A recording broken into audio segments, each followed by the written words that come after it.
Então, a primeira colocação de Jesus é que ele tinha dois programas, objetivamente. Um, despertar o espírito que reside dentro das criaturas. Como? Através do amor, através do desenvolvimento do sentimento de amorosidade, de empatia com o semelhante. Não é ser escravo dos outros, não é se anular para servir aos outros, mas ser compreensivo com o sofrimento alheio sem o sentido de culpa. As pessoas não têm culpa de serem o que são. Elas são fruto da evolução do ser humano que vive o tempo todo correndo atrás da sobrevivência. E, às vezes tem que matar para sobreviver, tem que lutar para sobreviver, tem que disputar para sobreviver.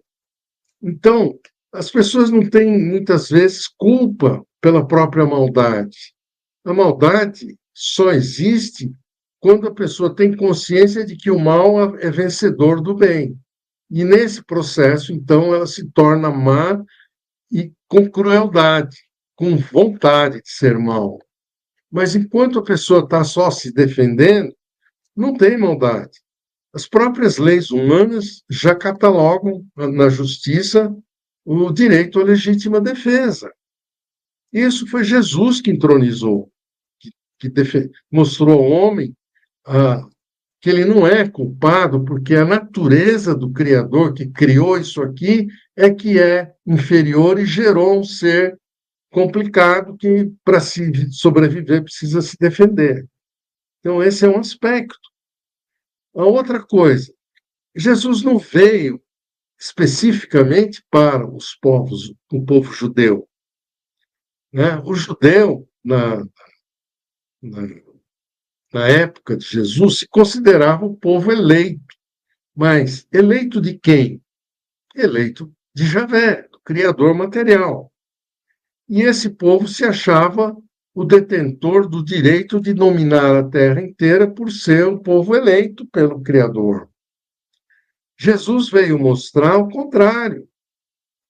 Jesus veio, vejam bem, quem dizia que os judeus eram povo eleito eram seus imperadores, seus reis, seus profetas, seus pais do movimento dos judeus. Desde Abraão até a época de Jesus, essa noção foi entronizada no pensamento do povo. O povo, então, absorveu essa ideia de que era um povo destinado à supremacia diante dos outros povos. Qual a missão de Jesus com relação aos judeus? Despertar os judeus para o fato de estarem seguindo um Deus errado. Pouca gente se dá conta disso. Mas Jesus foi muito claro nisso. Ele dizia que eu não vim para os que estão no poder. Eu vim para tirar o povo do jugo dos poderosos. Eu vim para os sofredores, para os simples, para aqueles que estão sufocados pelo poder opressor. No sentido de quê?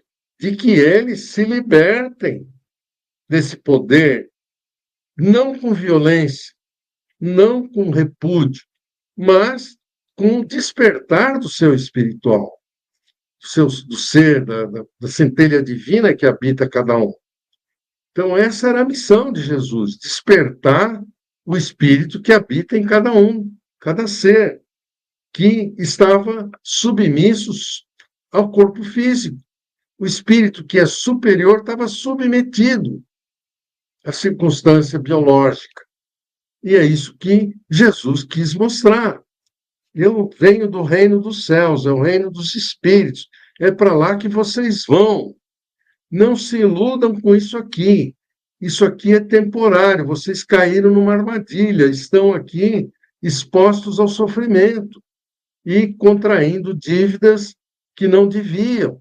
Então, despertem seus espíritos, amem-se, saiam dessas leis injustas que governam as nossas vidas e usem apenas a lei que eu estou ensinando, que é a lei do amor, é uma única lei. Esqueçam as outras leis. Jesus falou isso claramente, né? E quem quiser vir após mim, que me siga, eu estou mostrando o caminho, como se deve amar as pessoas sem se prender, sem se apegar, sem posse, sem criar descendência, sem criar vínculos. Tem que passar, ser livre espiritualmente, a despeito dos compromissos que a pessoa adquire.